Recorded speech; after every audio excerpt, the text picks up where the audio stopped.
కూతుర్ని కాపాడుకోవడానికి కోటి తిప్పలు. ఈ రోజు మన రాష్ట్రంలోని హాట్ టాపిక్ కవితక్క లిక్కర్ స్కామ్, కేసీఆర్ చేసిన ఫామ్ హౌస్ డ్రామా.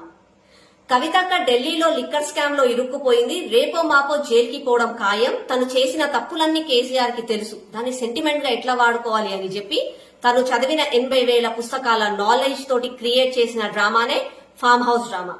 ఈ డ్రామాల 4 ఎమ్మెల్యేలను కూర్చోబెట్టి నా రాష్ట్రంలో నా ప్రభుత్వాన్ని పడేస్తున్నారు బీజేపీ వాళ్ళు అని చెప్పి సెంటిమెంట్ ని రగిలించింది. తర్వాత ఈ 4 ఎమ్మెల్యేలకి బీజేపీలో ఉన్న టాప్ లీడర్స్ లో ఒకరైన సంతోష్ జీ గారికి ఫోన్ వచ్చింది అని చెప్పి నేను బీజేపీని ప్రశ్నిస్తున్నా అని చెప్పి వాళ్ళ పైన కేసేసింది. ఒక కార్పొరేటర్ అయిన నాకే రోజుకి 10 ఫోన్ కాల్స్ వస్తాయి.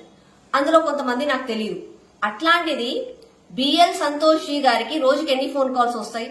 అది ఒక ప్రూఫ్. దానికి ఈయన కేసు పెట్టడం. ఇప్పుడు ఏం చేస్తాడంటే ఇదంతా డ్రామా క్రియేట్ చేసి నేను బీజేపీని ప్రశ్నిస్తున్నా కాబట్టే నా బిడ్డ కవితను బీజేపీ వాళ్ళు అక్రమంగా జైల్లో వేసిండ్రు అని చెప్పి సెంటిమెంట్ రగిలించి ఓట్లు అడుక్కుంటాడు. అంటే కేసీఆర్ గారికి వచ్చిన విద్య ఇది. ఓటీటీలలో సీజన్స్ ఎట్లా వస్తాయి, ఫస్ట్ సీజన్ సెకండ్ సీజన్ లాగా కేసీఆర్ కూడా ఈ రోజు సీఎం కావడానికి తెలంగాణ సెంటిమెంట్ ని వాడుకుండు. తర్వాత ఆయన డౌన్ ఫాల్ స్టార్ట్ అవుతుంది అని చెప్పి ప్యాడీ సెంటిమెంట్ వాడిండు. తర్వాత central government state government sentiment వాడిండు. తర్వాత ఏం చేసిండు, ఇక మొత్తానికే పోతున్నాయి అని చెప్పి టీఆర్ఎస్ బీఆర్ఎస్ స్టేట్మెంట్ వాడిండు.